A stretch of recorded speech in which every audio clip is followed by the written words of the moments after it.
Você digita portal.exemplo.com.br e aperta Enter. O nome está perfeito para uma pessoa ler. Só existe um detalhe.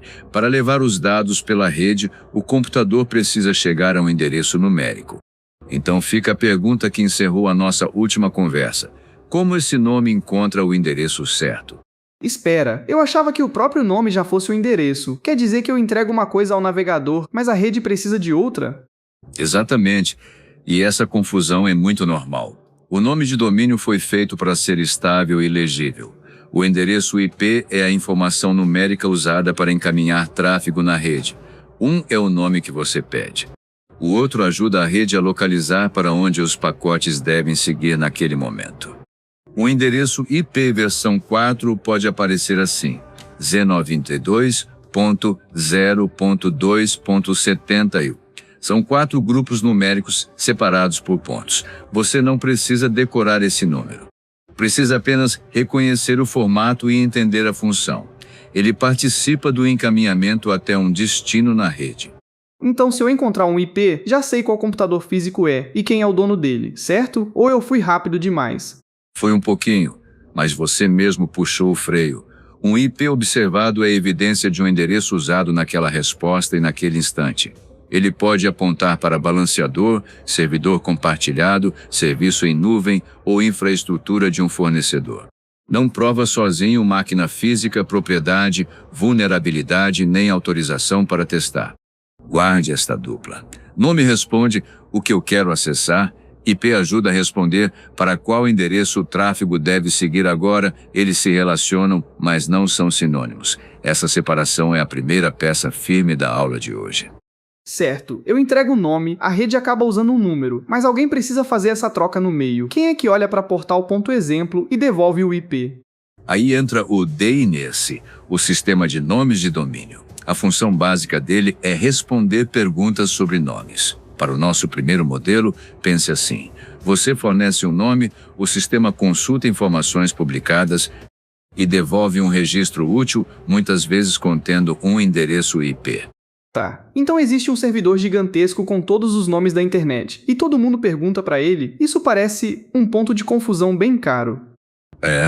A internet já tem problemas suficientes, não precisava inventar esse. O DNS é distribuído.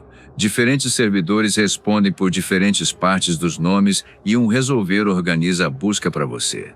Não existe uma única lista central fazendo todo o trabalho. Vamos acompanhar uma consulta sem pular de graus. Primeiro, o navegador e o sistema verificam se já existe uma resposta recente guardada. Se não houver, a pergunta segue para um resolvedor. Esse resolvedor procura a resposta, conversa com os servidores necessários e devolve o resultado ao seu computador. Só um instante, você disse resposta guardada. Quer dizer que às vezes o computador nem precisa perguntar de novo para fora? Isso. E essa pergunta foi no ponto certo. Respostas de DNS podem ficar temporariamente em cache, isto é, guardadas para reutilização. Se a resposta ainda for válida, o caminho encurta. O computador não ficou mais inteligente. Só evitou repetir uma pergunta que já tinha resposta recente. Deixa eu prever uma coisa. Se a resposta está no cache e ainda vale, o resolver pode devolvê-la sem refazer o caminho inteiro. Mas se ela venceu, ele precisa buscar uma resposta nova. É isso? É exatamente isso. E note como você chegou à resposta pelo mecanismo, não por decoreba. Cache válido encurta o percurso. Cache vencido não é uma tragédia. Significa apenas que a informação precisa ser atualizada. O sistema faz uma nova consulta e guarda a nova resposta pelo prazo informado. Quando não há resposta guardada, o resolver começa a localizar quem sabe responder. Um servidor da raiz aponta o caminho para a parte final do nome, como .br. O servidor dessa parte aponta para quem é responsável, por exemplo, .com.br. E o servidor autoritativo fornece o registro publicado para portal. Então cada servidor entrega a resposta final. Não, espera. Os primeiros entregam mais o próximo caminho. Quem fecha a resposta é o servidor responsável pelo domínio. Acertei a direção? Acertou, e sua correção é mais importante que decorar nomes. O resolvedor percorre o caminho e reúne a resposta. Os servidores autoritativos publicam respostas para os nomes pelos quais são responsáveis. Um procura, o outro responde com autoridade sobre aquela parte. Essas funções podem estar em infraestruturas diferentes. Se os nomes raiz, parte final e autoritativo ainda parecem muitos, reduza tudo a uma frase. O resolvedor não precisa saber a resposta de antemão. Ele precisa saber como encontrar o próximo responsável. Cada resposta estreita o caminho até chegar a quem publica o registro do nome procurado. Por enquanto, esse encadeamento basta.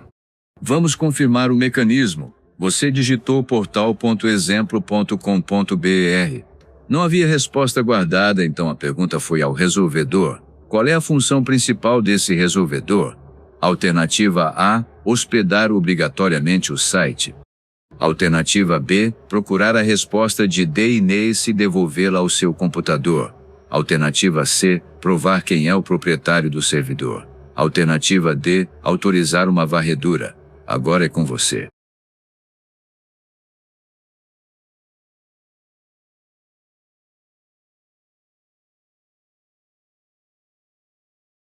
Eu marquei B. O resolvedor recebe a pergunta, procura quem sabe responder e devolve o resultado. Hospedar o site é outra função, e observar uma resposta não prova dono nem dá autorização.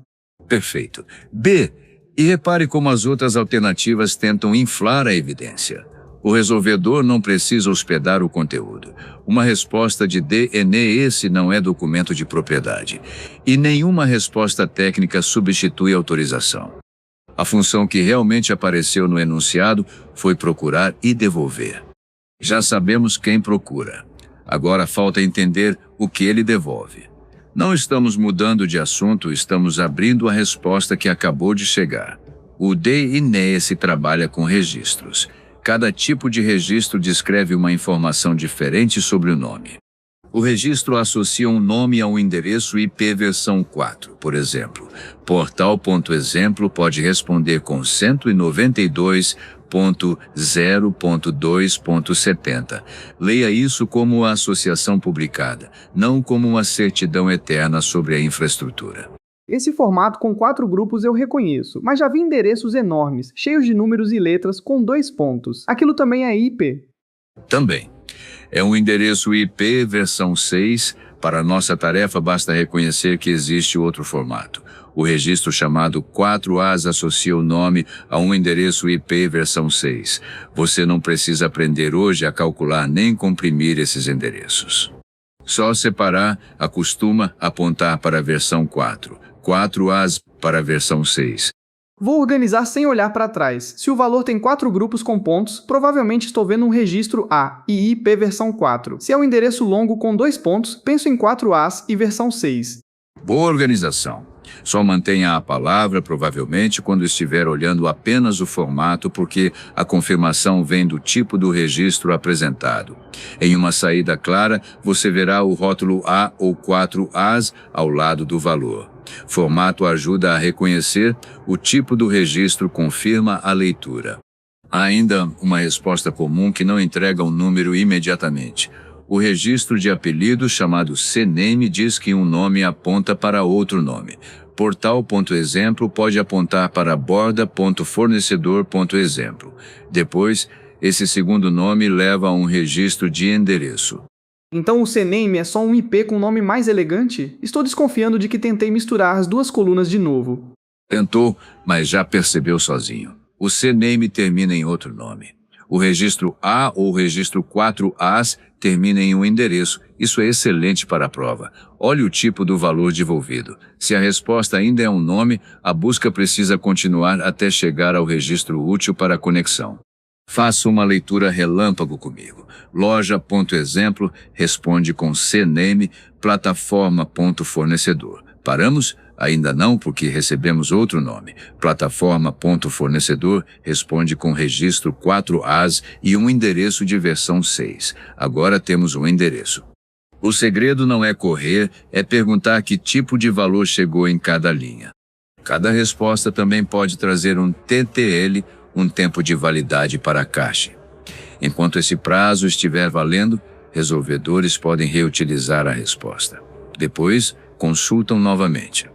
Por isso, o nome pode apontar para outro endereço mais tarde, sem que o nome digitado pelo usuário precise mudar. Agora entendi por que você insistiu em dizer naquele momento. O nome pode continuar igual, mas o endereço observado pode mudar depois. Exato. Em segurança, uma boa frase inclui a fonte e o instante. Em vez de dizer o domínio é o servidor Minion100 2.0.2.70, diga, nesta consulta, usando este resolvedor e neste horário, o registro devolveu esse endereço. Parece mais cuidadoso porque é mais verdadeiro. Vamos ler uma saída bem pequena. Primeira linha, portal.exemplo, cname, borda.fornecedor. Segunda linha, borda.fornecedor, registro A 192.0.2.70. Não corra para interpretar. Primeiro descreva o caminho que está literalmente na tela. Literalmente, portal aponta para outro nome, borda.fornecedor. Esse segundo nome aponta para o IP 192.0.2.70. Eu ainda não disse quem é dono nem se posso testar. Muito bom. Essa é uma leitura profissional e ainda pode existir uma rede de distribuição, um provedor, uma resposta diferente conforme a origem ou um DNS interno que você não enxerga de fora. O registro mostra uma superfície publicada para aquela consulta. Ele não transforma dependência técnica em propriedade nem em escopo autorizado.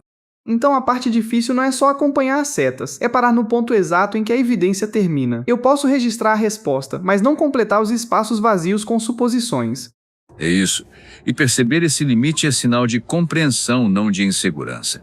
Um profissional confiável distingue claramente o que observou, o que inferiu e o que ainda precisa confirmar. A consulta de DNS fornece evidência útil. Ela só não responde perguntas que nunca foram feitas. Agora a questão completa.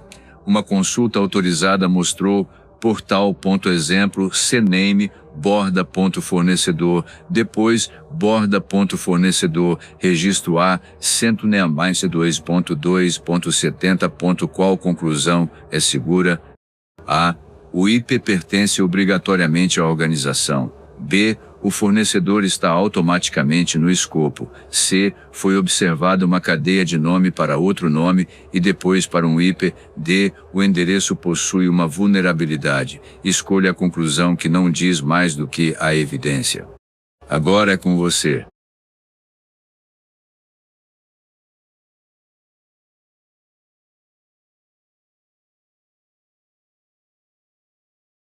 Marquei C. É a única alternativa que descreve exatamente as duas respostas. As outras inventam propriedade, autorização ou vulnerabilidade, coisas que a consulta não demonstrou. C, sem dúvida, a exagera a propriedade. B, confunde dependência técnica com autorização. D, pula de resolução de nome para vulnerabilidade sem qualquer teste. A alternativa correta é quase sem graça e isso é ótimo. Ela apenas registra nome, outro nome e endereço.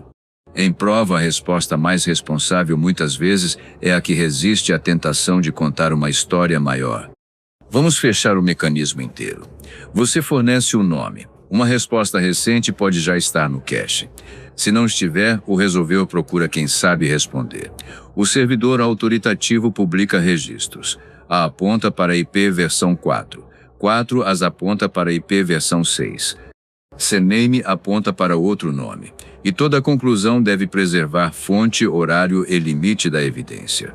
Deixa eu testar se ficou firme. Nome não é IP. O DNS resolve perguntas sobre o nome. O resolvedor procura. O autoritativo publica. E a resposta mostra uma associação observada. Não dono, vulnerabilidade ou permissão. Agora a sequência faz sentido. Faz, e você acabou de construir uma base que evita vários erros de prova. Até aqui observamos informação publicada e respostas de nomes. A próxima pergunta nasce naturalmente. O que muda quando deixamos de apenas consultar essa superfície e começamos a enviar sondas diretamente aos alvos? Aí entram coleta passiva, coleta ativa e autorização. É o próximo passo, não uma troca aleatória de assunto. Você não precisa responder agora. Apenas perceba a continuidade. Primeiro identificamos o que está publicado. Depois veremos o efeito de fazer uma pergunta direta à infraestrutura. Essa diferença organiza toda a sequência entre reconhecimento e varredura.